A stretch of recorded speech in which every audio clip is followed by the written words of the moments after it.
as you join us for the championship round. Disney World or Disneyland, which one is for you?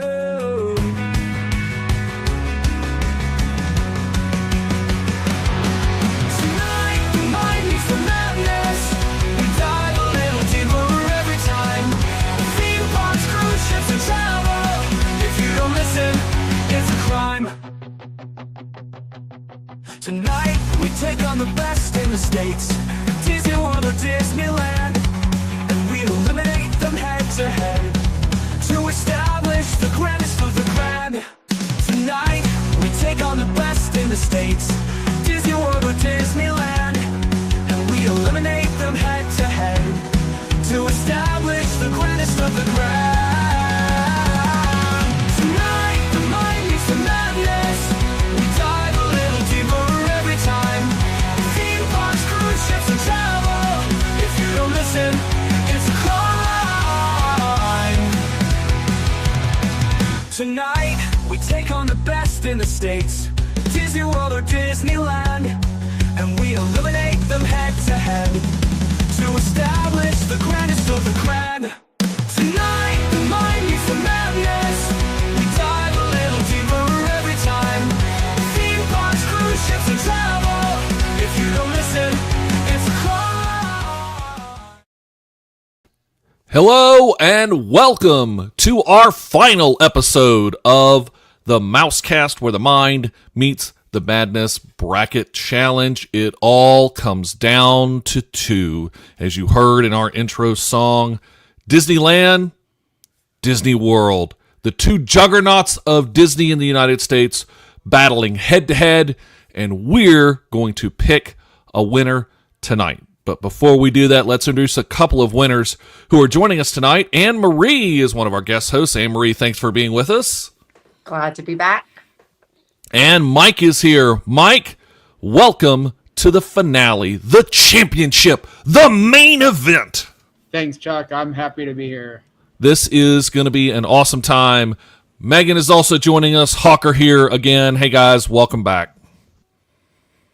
Happy Tuesday, everyone. That's right. It is Tuesday. It is Mousecast night, and we are live right now. Hey, we want to hear your comments, by the way, throughout this whole show. Tell us what you think. We're going to kind of break this down and kind of walk through each location, Disneyland and Disney World, looking at a number of different criteria. But before we get to that, we have just a little bit of news to share. And this week, since we are talking Disneyland and Disney World, we'll bring in some Disneyland news as well.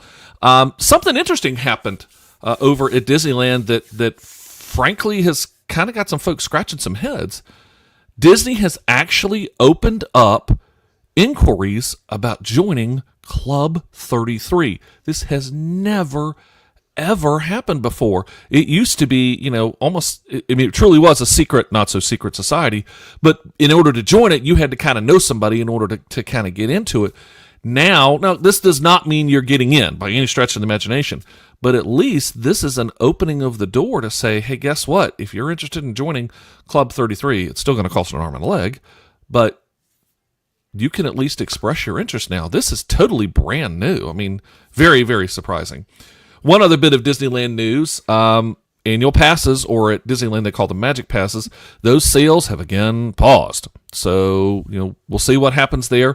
This is not uncommon for Disneyland. They will have annual passes on sale and then stop, and then they'll come back and then they'll stop. So for now, though, annual passes over at Disneyland, you might have to wait if you're looking to get one. At Walt Disney World, something new that is in many respects returning to Walt Disney World.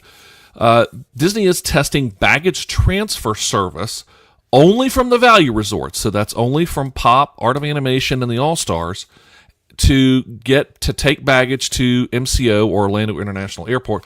And it's only for Southwest Airlines right now.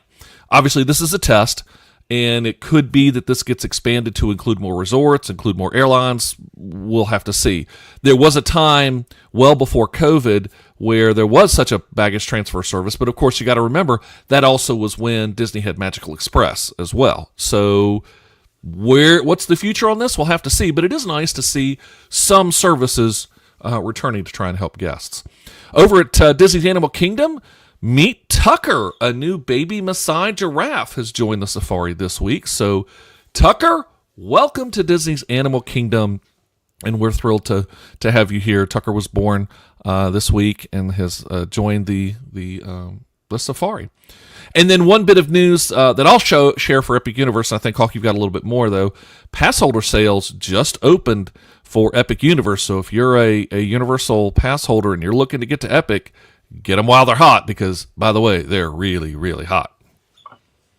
So that's all the news that we've got going on right now. So, Hawk, take us away. Disneyland versus Disney World.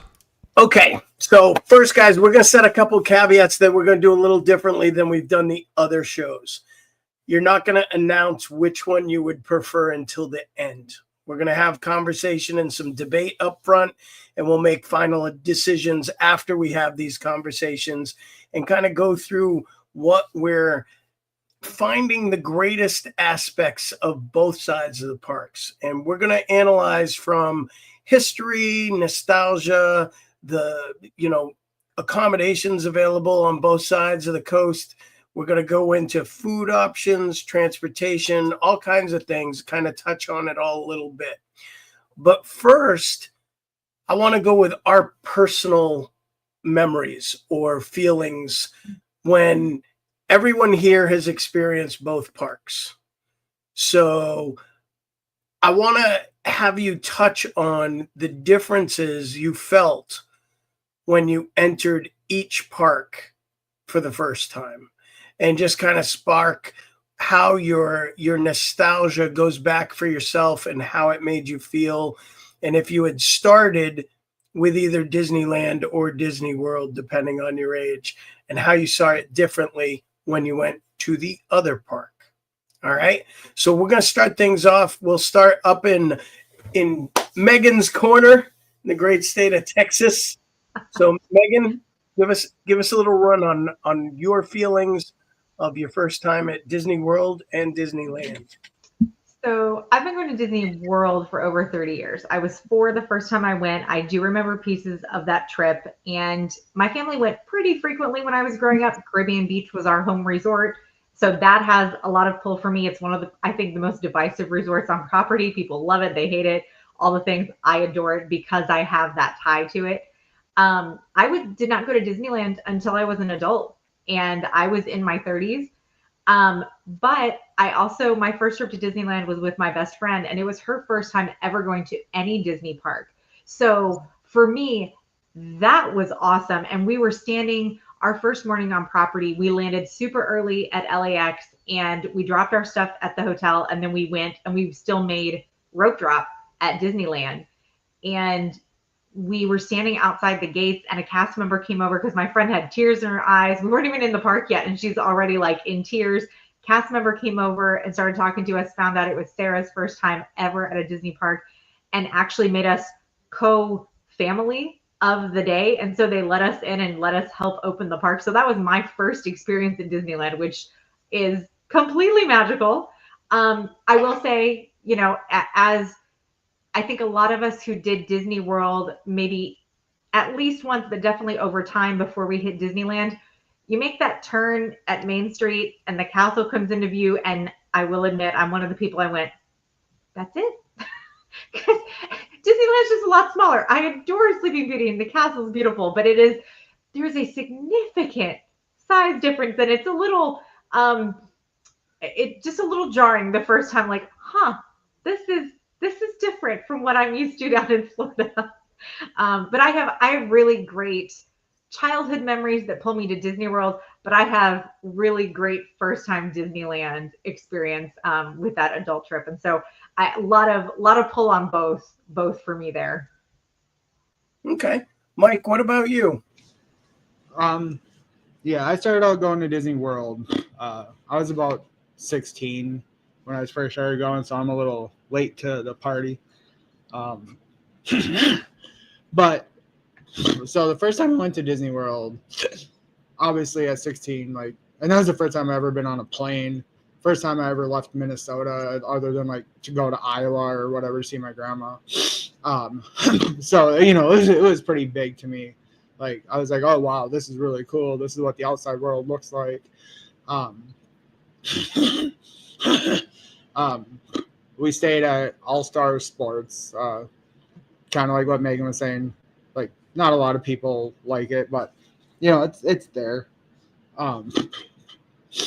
So like obviously, and then I think I went like maybe 5 years after that, and then after that I was like I'm gonna start going every year, and then kind of that changed. Like I'm gonna go every 3 months because it was just, and then now I live here, so that's how that works. But Disneyland, the first time I went to Disneyland was during their 60th, so I think I got a little spoiled there. But the feeling is completely different over there. Like the feeling of, like I always explain it of like Disney World is like home, but then you go to Disneyland and it's like you're going to grandma's house. Like the second you step onto Disneyland gates, like like they have the arch that says Disneyland, and then you got to walk a little bit, obviously. But even the second you step under that arch, you just feel like a big hug from Walt. Like like he's Grandpa Walt, and the presence of him is just incredible. Even in both parks, like I know he had nothing to do with DCA, but like you just feel it. And I'm a big character guy, so the roaming characters, that was a completely different experience than what Disney World has. And I think we'll probably dive into that a little bit more, I feel. But I mean, there's reasons because, less crowds and all that. But so I remember one memory I have is, and this is like within like 5 minutes of us being at Disneyland, me and my friend, 2 grown men, we had about 25-30 minutes just playing with the Pinocchio penny arcade machine, and we had the time of our lives doing that. Like I have a lot of memories of Disney World and Disneyland, but that is one of the biggest memories that stand out. Is he was 30 something at the time and I was 20 something, and we were just standing there like laughing until we were crying playing with that machine. So yeah, those are the different vibes that I have. Okay. Emery, what about you?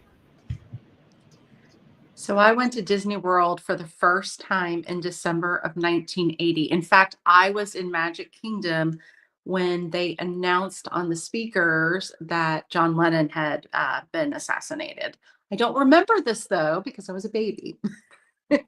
My dad was being stationed overseas, and so we went because we weren't going to be able to go. So that was the very first time I went.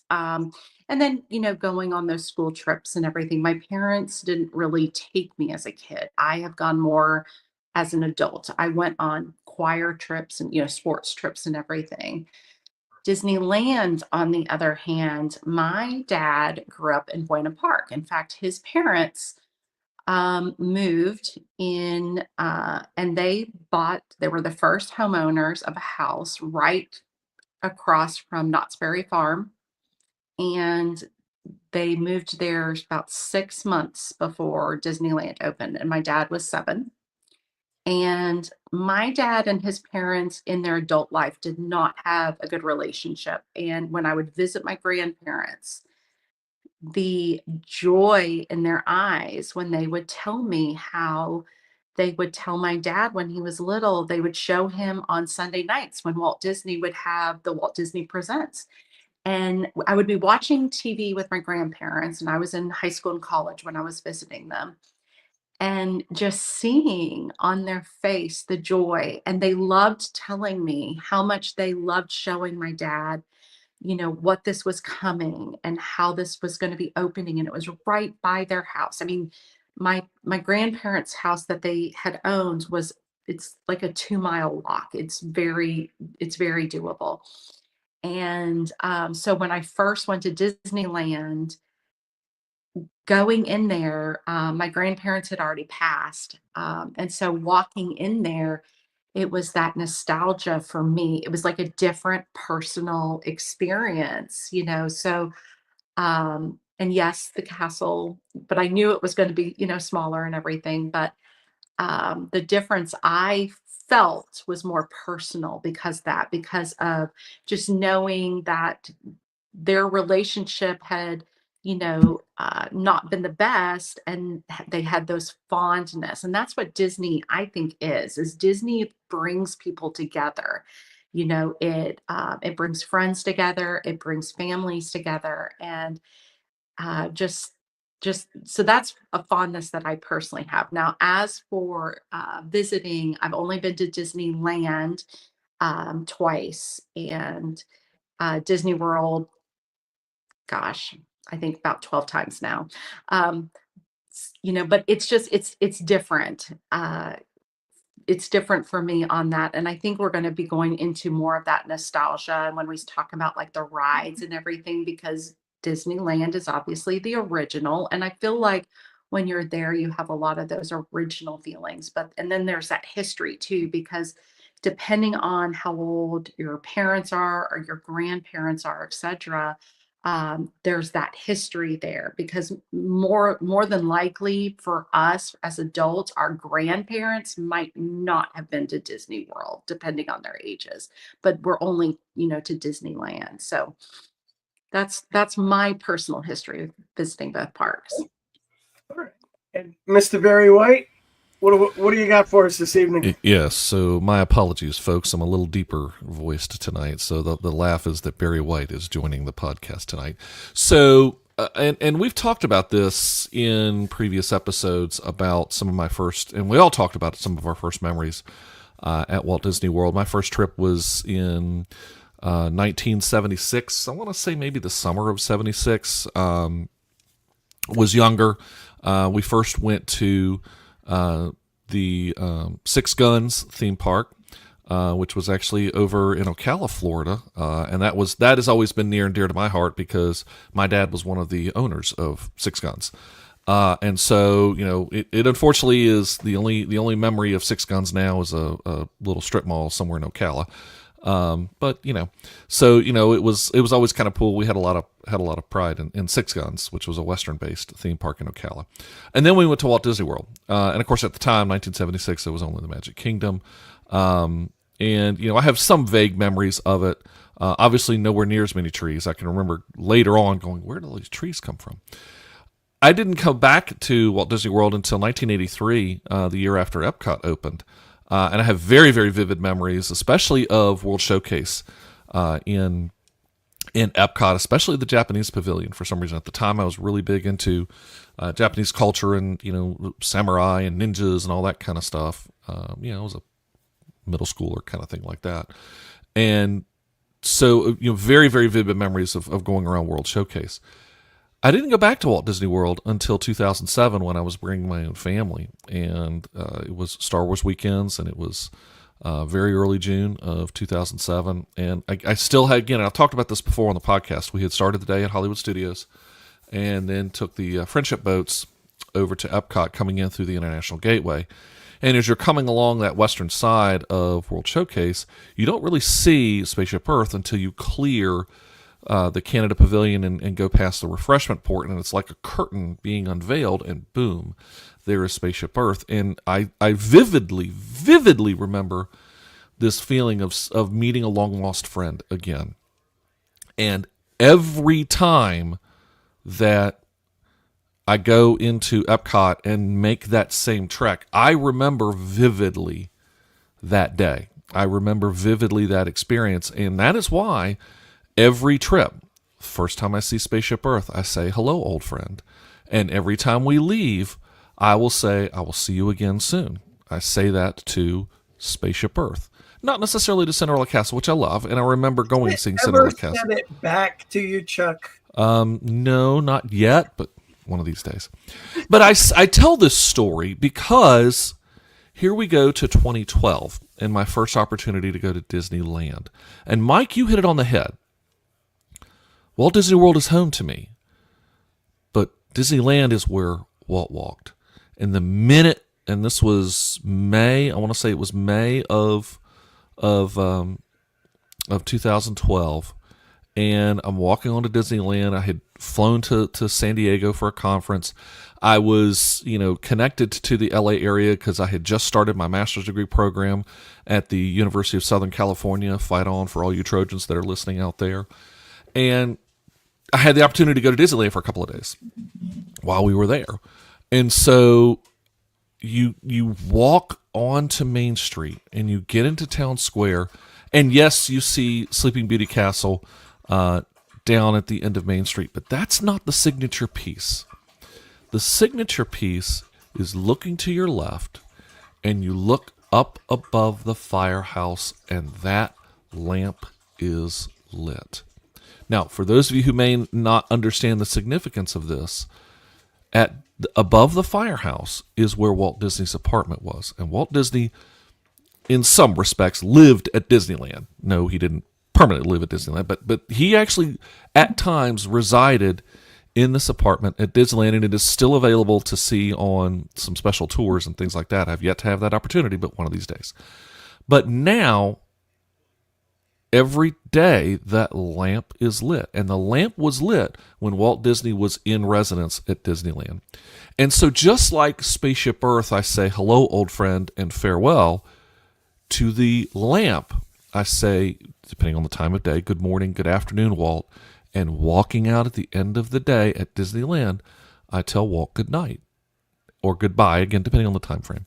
Every trip that I've been, and I've been to Disneyland about 3-4 times now. Had another great trip, was 2015. It was a very cathartic trip because I had lost two good friends in a very tragic, very, very public murder, frankly.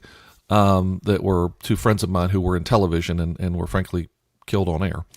And they were very, very near and dear to us. And I was running the Disneyland Half Marathon, and I added on my bib that I was running for Adam and Allison now. Some cast, Anne Marie, same kind of thing. Some cast members saw that, and the next day she said, "Meet me at somewhere," and handed me a packet. And here were certificates and buttons. They had named them honorary citizens of Disneyland. Which I took back to WDBJ for all of my friends who were at WDBJ and gave that to them to include in their tributes to Adam and Allison. The thing I also love about Disneyland is the cast. There's a guy who works at the Plaza Restaurant. Name is Steve Valkenburg. Steve, if you're listening, huge shout out to you. And he's still there, and he is a legend at the Plaza. And I just happened to have the opportunity. Again, this was a solo trip, and sat down at went to the Plaza and ran into Steve, just dumb luck. And he said, no, I want you to sit right here. And so I sat down at this particular table, said, this was Walt Disney's table, and this was Walt Disney's seat where he would sit at the Plaza. So you're sitting where Walt sat. And I melted. I mean, I absolutely melted at that point. And Steve became a friend for life. We were very good friends on Facebook and things like that. So, huge shout out to Steve. Those are the magical moments that you get, and you feel Walt's presence. So, there's so many things. Again, we're going to talk about a lot of the benefits of both, but, the power of Walt's footsteps is ever present at Disneyland. And I agree with you in a lot of what you said. I'll say, Hawk, what are your thoughts? But there was a comment just, trying to verify that you were in fact at the opening of Disneyland. No, Ty, I was not at the opening of Disneyland.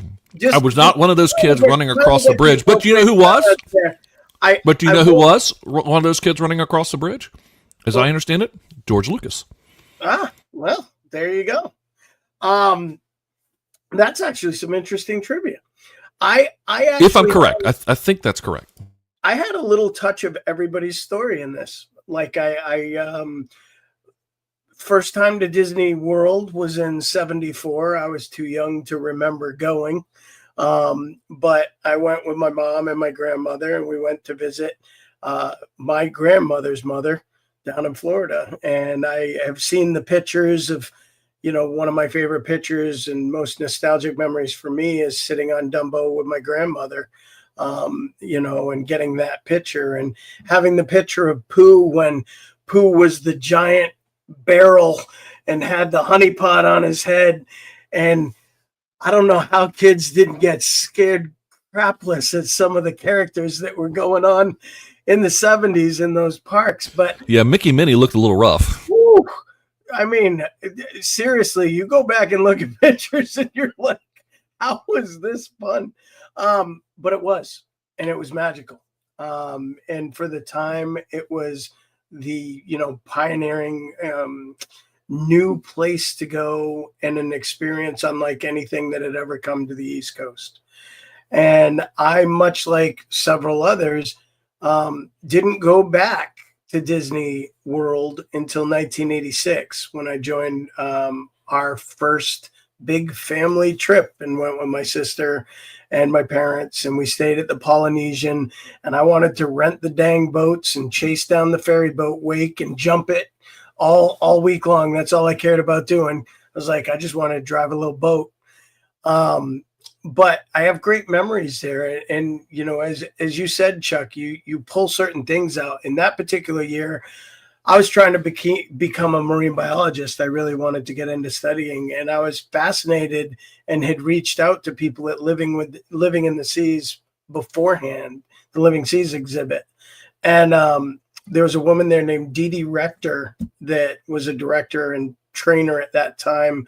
And she actually invited me in and showed me behind the scenes and gave me a couple of days at Epcot behind the scenes in the Living Seas exhibit. And I got to see how things worked. And she taught me about the filtration systems and the feeding programs and what the work that went into keeping that aquarium functioning and working.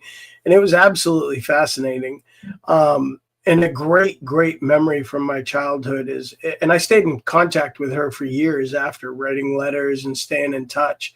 And those memories make those places so extraordinary. You connect with certain people, or a certain memory or a certain experience obviously becomes a huge asset to falling in love with the place.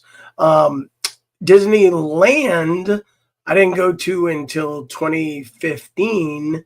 And I actually, even after 86, I didn't return to Disney World until 2012, which was the first time I had the opportunity to take my daughter. And she fell in love with it. So I wanted to experience more for her. And we returned in 2013. We came back to Orlando in 2014. And then in 2015, we decided to go to California. And we spent 10 days out on the West Coast. And we drove from San Francisco down to San Diego and did the whole rundown. But we spent a couple of days at Disneyland. And we stayed at the Grand Californian and enjoyed the anniversary. And to Mike's point, it was pretty magical and pretty extreme with all the things they offered during the 60th.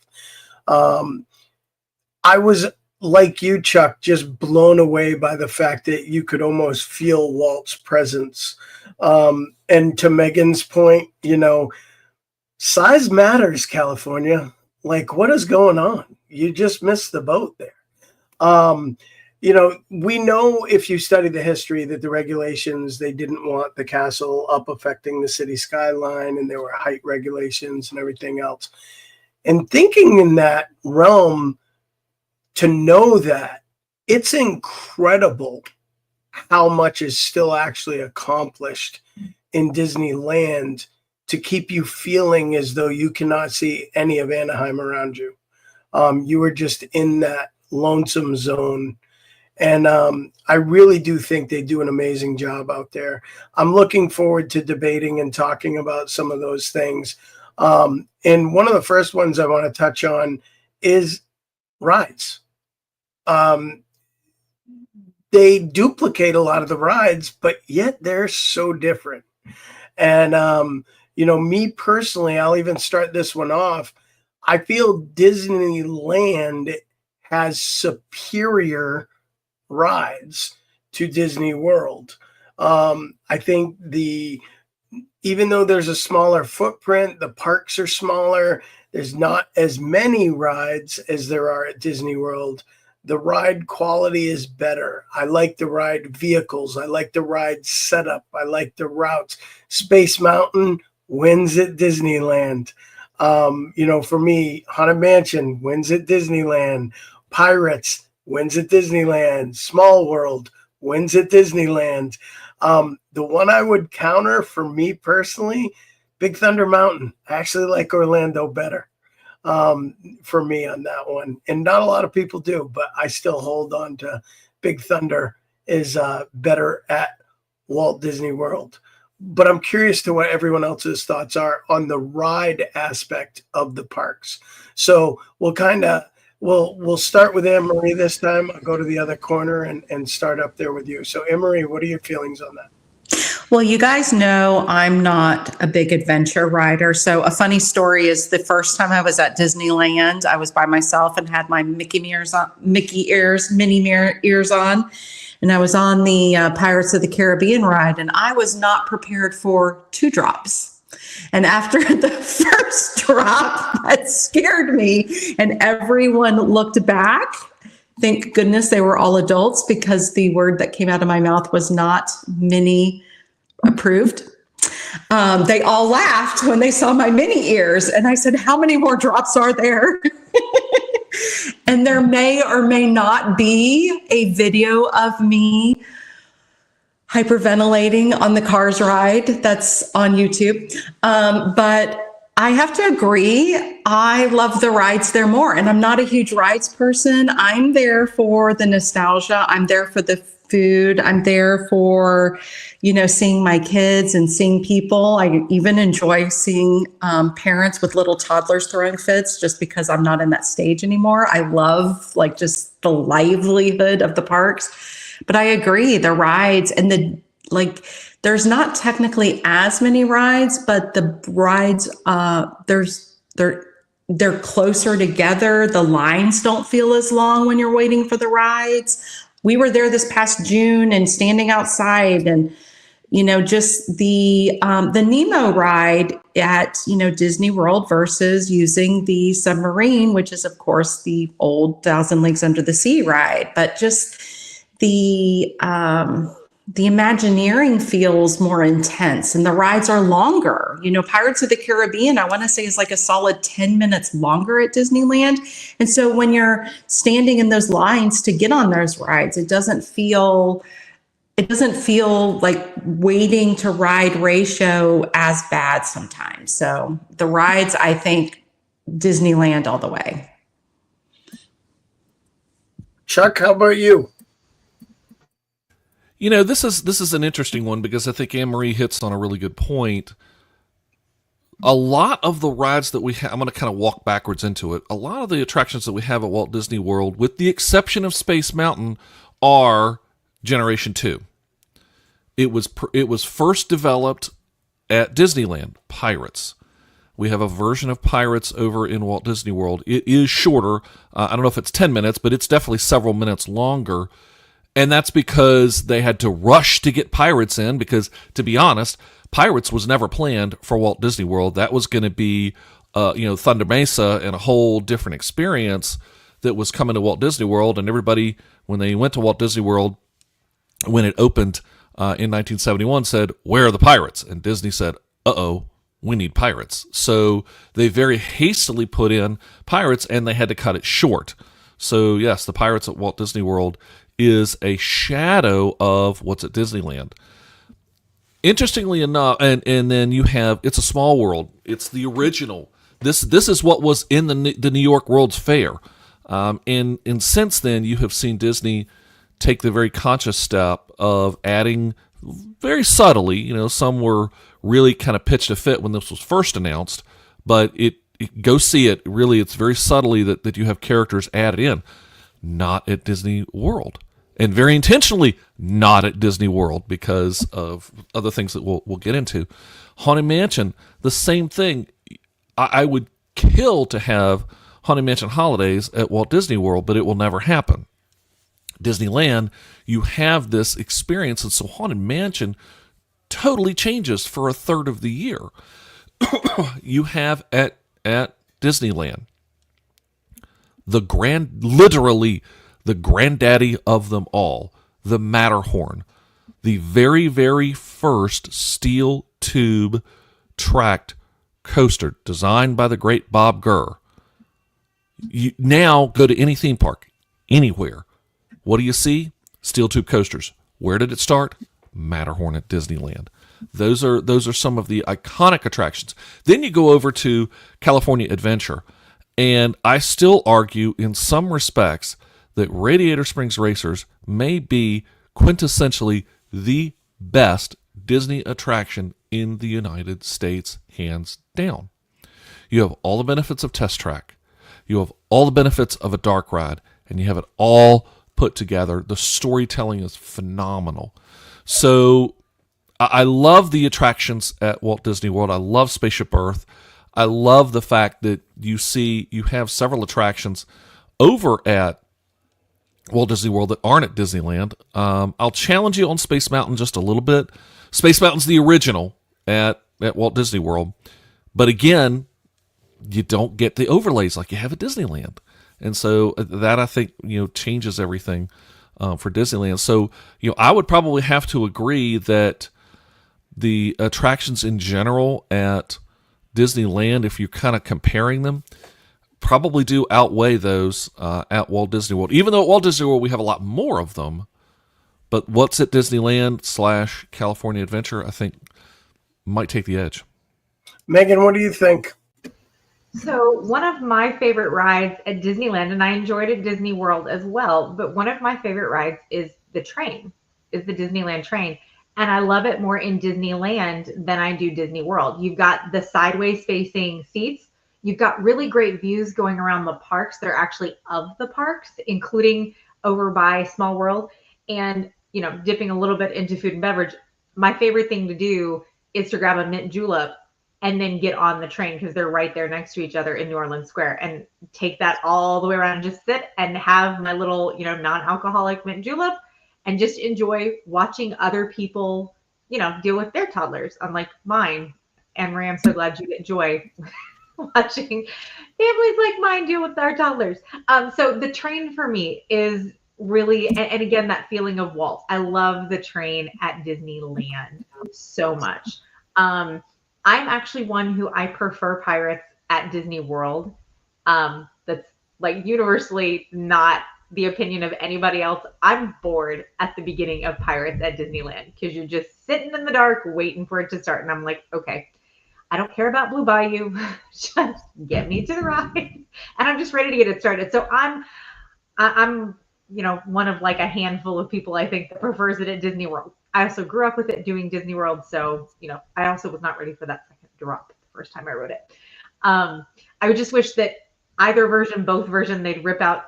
I love Johnny Depp, but I wish they'd rip him and all the movie stuff out and go back to the original Pirates, because that's the ride that I prefer.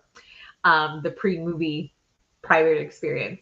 But I think, honestly, that train really is like my favorite attraction over there. I know specifically, Hawk, you said rides, but again, thinking of attractions and other things that, we got parallel of both. The Animation Academy at DCA is phenomenal. That building and just the feel of it. I love being in that building. It's a break from the heat. At Disney World, they had it at Hollywood Studios. It felt like it fit there. It felt very much at home there, like it does at DCA. And then they got rid of it for a while, and they finally bring it back and they shove it up in the corner at Animal Kingdom, and it feels just a little out of place.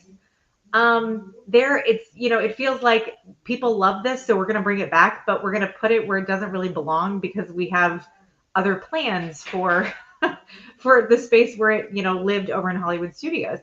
And so the animation experience as well, I absolutely love at both parks, but it feels more real and authentic at DCA. I would give you that. I will definitely agree. Mike, what about you? What are your feelings on the ride experience difference? Everybody's pretty much covered, but Disneyland does win with the rides, except for Mickey's Death Wheel, which is behind you. I hate that thing. So I'll go on the tame one, but the one that rocks, no. And I'm gonna agree with Chuck too about Radiator Racers, and I'm gonna one up that. And I don't know if we're gonna cover like different lands tonight, but I will say that Cars Land is probably one of the best themed lands I've ever seen, like in any amusement park ever or theme park. And are you gonna say something, Hawk? I was just going to say, I've said several times that if there was one thing that was worth being copied and brought to Walt Disney World, Yep. it is Radiator Springs. Yep. That experience is unbelievable. Yeah. And something that nobody covered, which I'm surprised, is the teacup. It's the same ride, but it's a completely different vibe in Disneyland because it's outside. It doesn't have a roof, especially if you go on it at night. You will have a completely different feeling than you do in Disney World, and you can't even explain it. Like I can't even think of words to explain that feeling. That's the difference between Florida and California, because otherwise you'd have swimming, like the spinning swimming pools every day at about 4 p.m. So like that's definitely by design. But and if the ground shakes, it's even a funner ride. But no, I agree with everybody. I think Disneyland takes the edge on the bulk of the ride. Some of that being the nostalgic aspect, but also just the design differences. Chuck, to your point, even with Space Mountain, I actually prefer Disneyland because I can sit next to the person I'm with instead of in that single row line. That's a little bothersome to me. I think one of the other things that is a good touch point for us to discuss is, looking at the picture behind me, Disneyland at night has some amazing aspects. Now, so does Disney World. And what do you edge out? Because now that you've had the 50th, Chuck, your little stationary friend you speak to at Epcot now lights up and can express, like they can talk to you in pulsing light now. Maybe not sound, but the, Spaceship Earth being lit up and what they've done with the Tree of Life in Animal Kingdom. And, they got rid of the lights on the castle that they need to bring back. But projection mapping is so fun. But the different aspects of both parks and the night experience, what the night shows are like. DCA has World of Color, has, better parades, in my opinion, far better in Disneyland right now. We all know there's new things coming to Disney World. Will they compete? Left to be discussed. But what's your favorite aspect of nighttime in each park? Real quick, we'll go around the horn. Mike, I'll start with you this time. So I don't think they play it at Disneyland anymore, but one thing you didn't really touch on was like the fireworks shows. But Disneyland Forever, it's a lot like Happily Ever After in some ways, but it's completely different in Disneyland because the Disneyland Forever, like they have the projections and all that, but Main Street will literally come alive. Like they're not just projections. Like it puts you right into the magic. You're not just watching it. You're actually you feel involved in it. If we go to, I've personally never had the Disneyland Fantasmic experience because the 2 times that I did go to Disneyland, it wasn't played for wind or weather or whatever. Mm-hmm.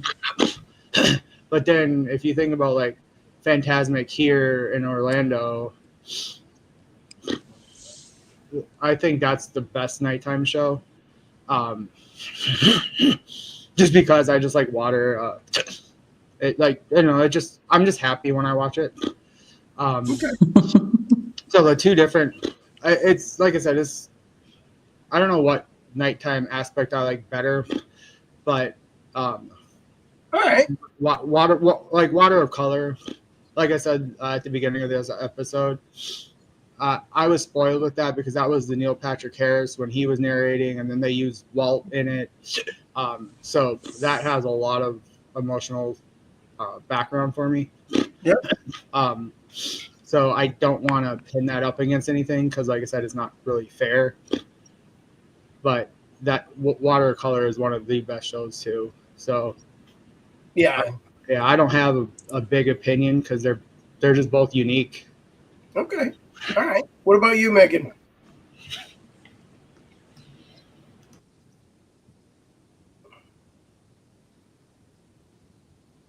Sorry, guys. So I have to give Disney World the edge when it comes to the fireworks shows. Wishes, well, I miss it like I miss Maelstrom. Happily Ever After makes me cry. I've cried at every single fireworks show in the Magic Kingdom that I've ever seen. They all make me cry.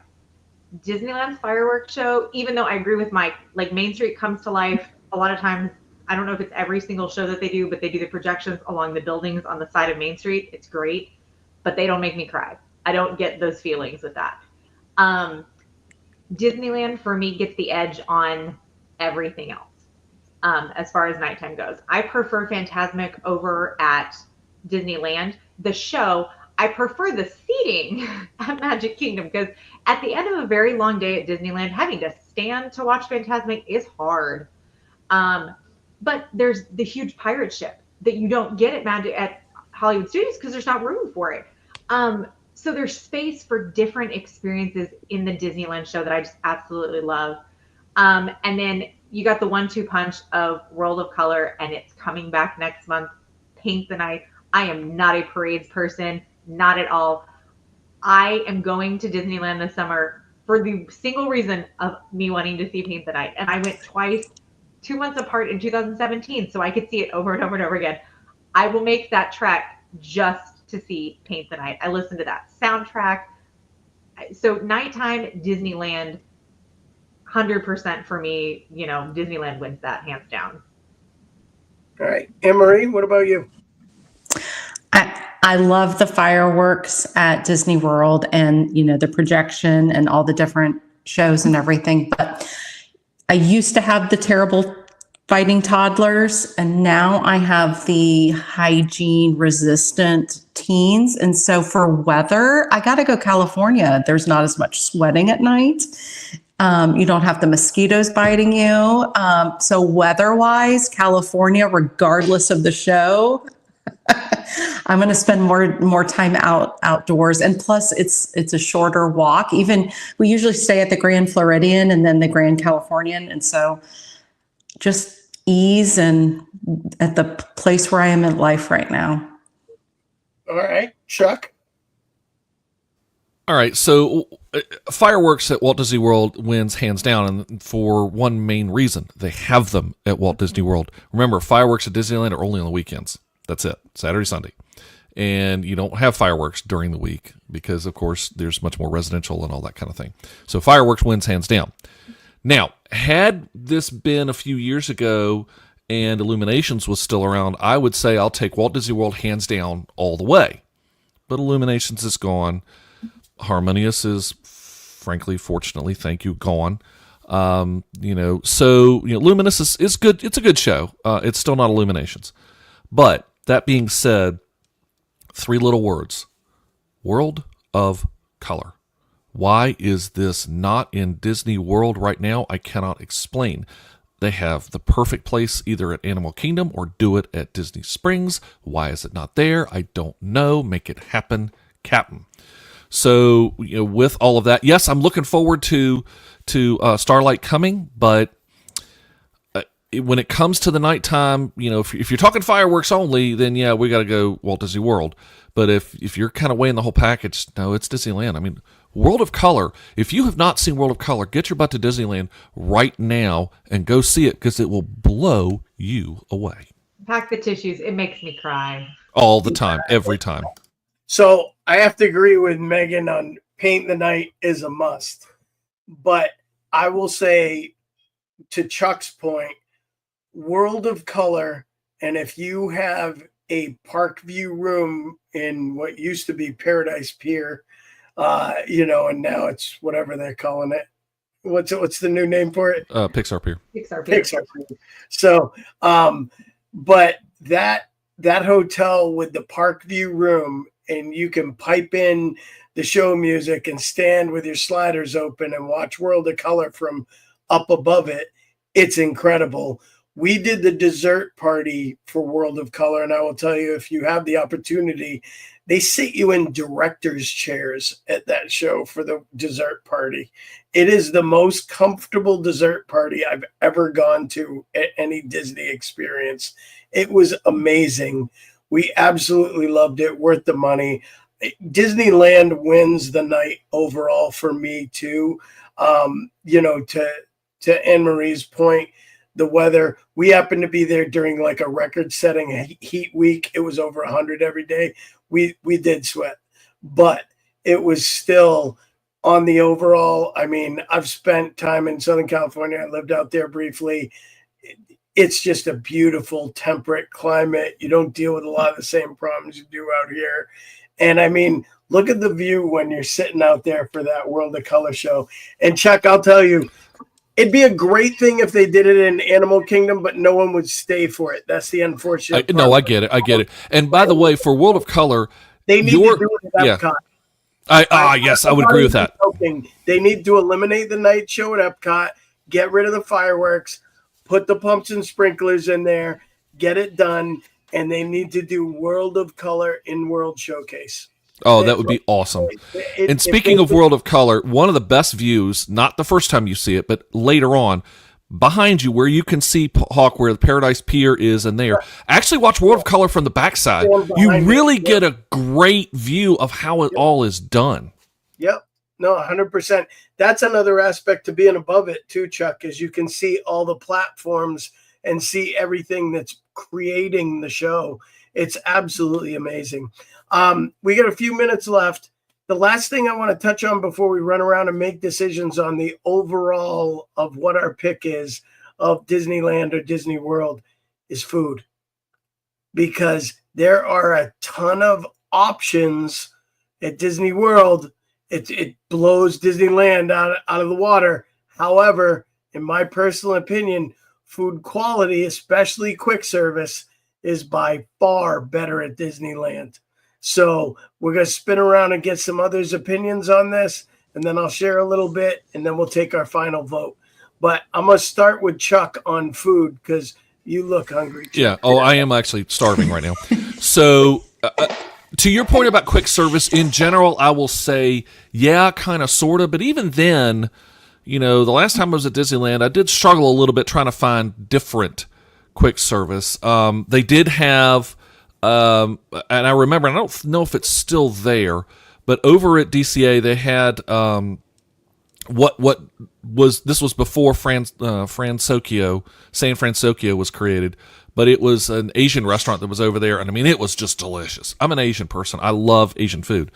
And, at Walt Disney World, finding good Asian can be kind of hard in a quick service level.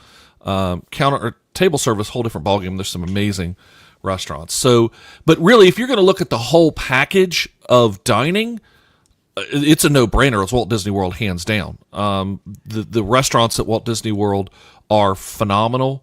And it's just the level and the volume and the breadth of options you have at Walt Disney World blows Disneyland away. Anne Marie, I could see the look on your face, so let's counter this conversation right now. Let's go to the other side because I am not, as I'm going to tell you, and I tell my husband, I am not a quick service girl. I am a table service girl. And let's just look at the differences. You talked about Club 33, which is for the first time also on the map, by the way. It wasn't on the map before. Club 33 is a total different experience. I have unfortunately not experienced it myself, but we all know that the experience is different at Disneyland.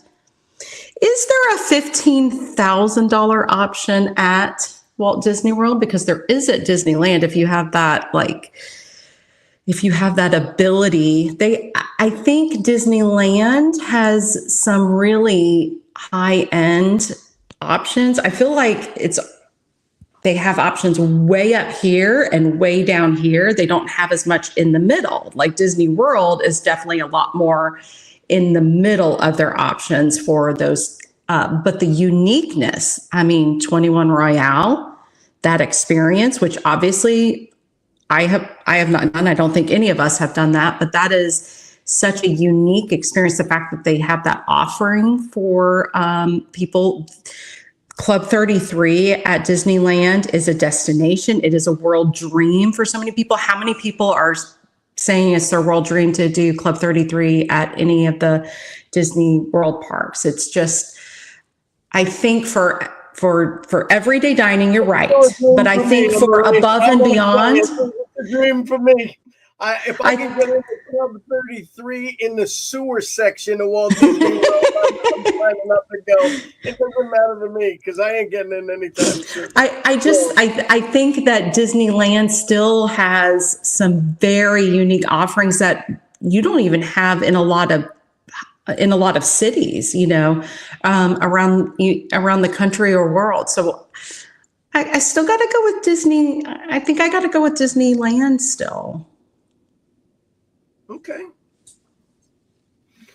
Mike, what about you? What do you think? Okay, so I always make the joke of I don't know how Californians can stay so skinny and fit with the food they have at Disneyland because I kind of agree with what Anne Marie was saying is that Disney World has more middle ground stuff. Like I think, Hawk, you've discussed this before, that you're like a nugget and corn dog type of guy. I swear, okay, maybe not. Maybe it's Ty, but somebody a couple months back said that they were. Other than me, I know that's just how I look, Mike. There's a difference between what I look like and what I actually. I look like I'm a nugget and corn dog guy, and French fry and pie and cupcake. Yeah, that's what I look like. But no, The churro was invented just for Hawk. that's exactly. But so I will give a shout out to the red corn dog wagon and Disneyland. Other than the Minnesota State Fair, that is the best corn dog I've ever had.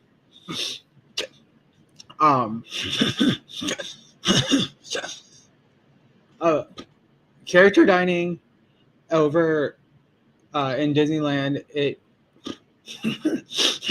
I think it's a better experience overall.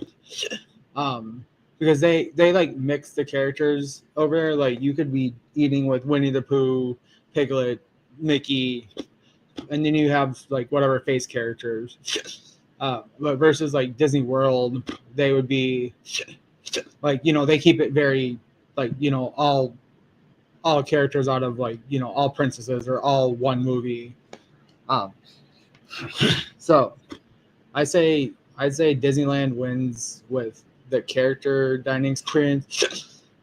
But yeah, overall, other than a couple of the amazing food options that they have at Disneyland, I think Disney World wins food-wise. Okay. Megan, what about you? I'm going to say the same, with the exception of a few things. Disney World, just for the breadth of options that you have. If you don't like something at this place, go to the next place. You don't like it in the parks, go to the resorts. There's so many more resorts. The food at the resorts, it does not get enough attention at Disney World. Because some of the really good food at Disney World is at the resorts. However, Disneyland, yes, the corn dogs, they brought them to Sleepy Hollow and Magic Kingdom, but the experience is different.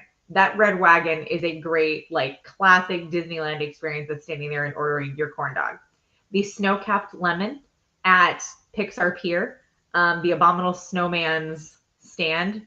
I don't like traditional Dole Whip. I love pineapple, but I don't care for traditional Dole Whip. But lemon Dole Whip is my jam. Stick some white chocolate on top of it, and I am there. When I go in July, I will probably eat. I'm going for 2 days. I probably will eat no less than like 4 of those things. They're just my favorite thing ever. Churros at Walt Disney World, hard pass for me. Churros at Disneyland, yes, please. And then that mint julep at Disneyland is just one of my favorite things. I love that. It's fantastic when it does get warm, because it does get warm. I'll be there in July. It's going to be 80 degrees.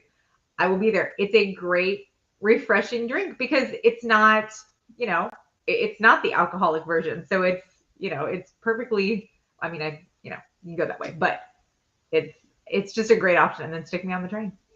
So you'd go with Disney World overall, though? Disney World overall, but there are certain things that I do miss about eating and drinking at Disneyland. Okay. So for me, Disneyland, we had the opportunity to try a couple of the nicer restaurants. We splurged when we were there. Carthay Circle was actually wonderful for the experience.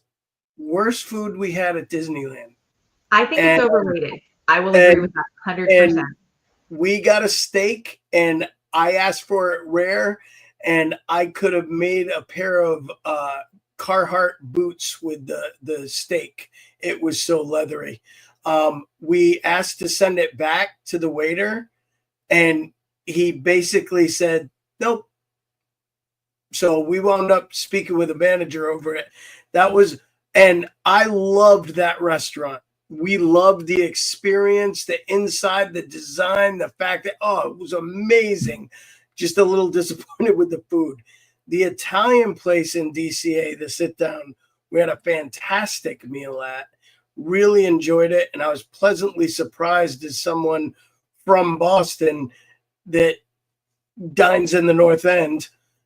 I was shocked with how good they did with a couple of the meals that they had offered. We did Blue Bayou. There is nothing cooler than sitting in Pirates of the Caribbean and watching that ride roll by while you enjoy a nice steak. It was amazing. That was a really cool experience. I think Disneyland offers some different opportunities to dine. Goofy's Kitchen is Chef Mickey's on steroids. I mean, there were 3,000 more options in Goofy's Kitchen. We walked in for breakfast. I'm like, they have pizza, ice cream. I'm like, this is breakfast. What is going on here? They got cereal, eggs, omelet stations, pizza, salads. I was like, what don't they have to eat in this place? And the characters are just, running around. I like Disneyland's format of just letting the characters kind of go. And to Mike's point, there's no real rhyme or reason. Like, we went to the plaza for lunch. We had the Fox, Captain Hook, Mickey Mouse, Donald, and Belle, I think, walked around the day we were there. I was like, what is, there is no connection. Talk about like, shake it, Yahtzee. This is what we get today. No rhyme or reason. And it was amazing. It was cool that you didn't know what to expect. It was fun because it was different. And I think one of the things we get caught up in a little bit when it comes to this decision or this debate is Disneyland for all of us is the one-off park. It's the one we go visit less. So we see differences in it that make it much more appealing because it's not necessarily what we're used to. So putting that into consideration, Disneyland has taken a lot of the categories as we discuss things tonight. But now it's time. It is time to end the madness, folks. And we're going to start with the ladies because ladies go first. And we'll go in alphabetical order. So Anne-Marie is going to be up first. But the time has come on your overall vote for your favorite Disney destination in the U.S. Is it Walt Disney World or is it Disneyland? Anne-Marie, you're up first. I got to stick with Disneyland. It feels more special. It feels more nostalgic. I have been in Walt's apartment. I think Disney World is more There a story commonplace there? for me. Is there a story there? I went on the tour with my children, and I have a picture. And my children, as teens, were told not to touch anything. So, Megan, you can laugh at my teens. I will laugh at you and your toddlers. You can laugh at my teens getting in trouble. Deal. I want to do that tour very badly, by the way. It's You and not me a- both. It's not a very expensive tour either. I mean, for tours, it's I want to say it was like $150. I mean, per person. Based on tours, it's not a bad price. It's a great tour. You got to do it. But yeah, Also, a great idea to Disneyland. do Adventures by Disney, because that gives you a whole bunch of special tours if you do the ABD. Yes. Well, we did not do that, but we did do the 150 tour, and we got to see it. Plug those travel packages, Chuck. Plug them. Megan, you're So up. for me, Hawk, it comes back to what you just said. The one that all of us go to over and over and over again is Disney World. So I'm going with Disney World because I live in the middle of the country. I could just as easily, and there are direct flights from Austin to both LAX and to Orlando. The one that I book is Orlando 95% of the time. I'm going Disney World. All right, Mike, what do you got? Overall, I'm gonna go with Disneyland, even though I'm closer to Disney World. But kind of to touch on Megan's point, do people go to Disney World because it's easier or more convenient, or do they go because they actually want to go? Like, are they thinking, oh, well, let's go to Disneyland. Oh, wait, no, Disney World's going to be better for me and my family of four, if that makes sense. I can do a week at Disney World. I can't do any more than 3 days at a time at Disneyland without getting bored. Sorry, that's just me. Chuck, what do you got? So you got to look at the whole picture. And by the way, when we talk about Disneyland, what did we just say? Disneyland, or two lands in this respect. We're talking about Walt Disney World, as in the entire city of San Francisco, 2 times the island of Manhattan. The breadth and everything that's available in Walt Disney World. Look, Disneyland takes the prize when it comes to, we've talked about these. They have great attractions. That's because, frankly, Imagineering is right there. Where are they going to do all the new stuff? Right where it's in their backyard. Where are they going to do, where did Walt walk? Well, right there in California.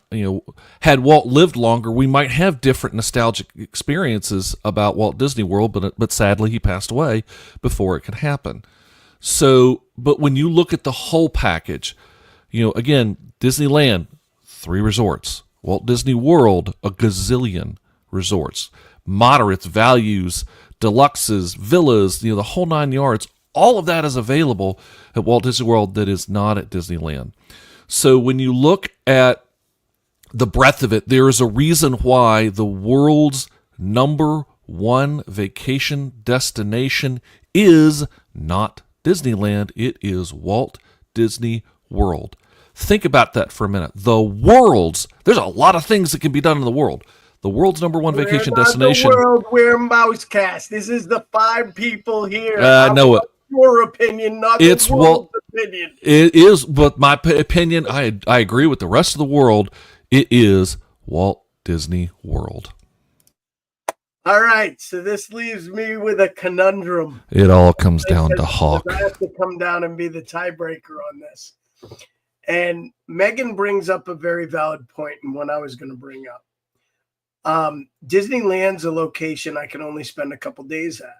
And I think for families, we used to do 10-day vacations to come down to Disney World. I could not do 10 days at Disneyland. We had gone over and enjoyed Knott's Berry Farm. We went over and enjoyed Santa Monica Pier. Yes, you can go down to San Diego and do the zoo, and there's plenty of tourist attractions around LA. I'm not taking away from that. Go to Universal Studios Hollywood. You can do all kinds of stuff while you're in Disneyland. But Orlando as a whole offers so much more. I mean, you've got so many other options and close by. The one thing I love about Disneyland that really makes this a hard call for me is how it's almost like Universal in Orlando. Downtown Disney, the hotels, the parks side by side, you can just walk. You don't have to worry about transportation, Skyliners, boats, buses, planes, trains, automobiles. You can just walk to where you need to go. But Disney World, having all that it does, the variety when you mix in Epcot, World Showcase, Disney Springs, Animal Kingdom, a park unlike any other Disney park, Magic Kingdom, although the rides aren't quite as good as Disneyland, it's still so close. I have to go with Walt Disney World. I really do think, I mean, I've been to Disneyland twice. I plan to go back. I can't wait to go back. But I live in Orlando now. It's 45 minutes from my house to go to Walt Disney World. And I've never felt more blessed. Before we moved down here, I got to the point where we were coming 5, 6, 7 times a year. We spent over 40 days, 4 years in a row at Walt Disney World. I could do that regularly. Disneyland is a great place to visit for the nostalgia, to get that taste of history and Walt when you need it. And I think it's an absolutely amazing park, both parks there. And the fact they have Marvel just rips me into fury every single day, and not Nick. But I just want it on the East Coast so bad, and we can't have it. So there are things that it edges World out in, but at the end of the day, when you take that collective picture, the restaurant options, the hotel options, the transportation options, the things you can enjoy at Walt Disney World to make your vacation even more special, just stretch so much further than what Disneyland can offer. And we're curious, like if you listened and watched tonight, share your thoughts in the chat. Let us know your opinion. Chuck, you can close us out tonight. But yeah, I was going to say, so our co-host, one of our co-hosts, Ty, says it's a tough choice, but Walt Disney World in the end. So Walt Disney World, congratulations. You are the Mousecast, where the mind meets the madness champion. We hope you all have enjoyed this. We've been having Chuck, 2 nights in a row. Yeah, I was going to say, it's camp, baby. Yeah, as we're recording this, Florida, the University of Florida won the basketball championship, and so here Walt Disney World takes the championship as well. So tell us what you think. Share your thoughts out on our Facebook page. By the way, but if you're looking for us on Facebook, we've got a little bit of a different name now. It's Mousecast 2025. If you're searching for us on Facebook, it's Mousecast 2025. Of course, also you find us on our YouTube channel as well. Want to remind you, come and join us every Tuesday night at 8:30 p.m. Eastern. We're live, and we'll have some new shows and some new topics starting next week. And remember, the last Tuesday of every night is game night, so be sure to join us and to play along. Again, we want to say a huge thank you to all of you for being with us tonight. Hey, Tom, I see you there. Thanks so much for being with us as well. You have been listening to Mousecast, the podcast where the mind meets the magic. And so until next time, we'll see you. Mousecast Podcast thanks you for listening to our show. When you let the mind meet the magic, it's where the deep thoughts flow. This is where the mind meets the magic. We dive a little deeper every time.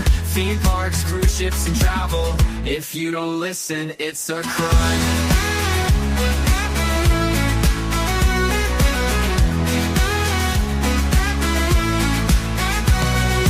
Championship game, welcome to, and we debated to name the leader. The debate was heated, it really ended with a buzzer beater. Mousecast Madness Championship Show wraps up the mind meeting the madness. And although this crowned a champ, it leaves us with a little sadness. This is where the mind meets the magic. We dive a little deeper every time. Theme parks, cruise ships and travel. If you don't listen, it's a crime. Championship game, welcome to, and we debated to name the leader. The debate was heated, it really ended with a buzzer beater. Mouse Cast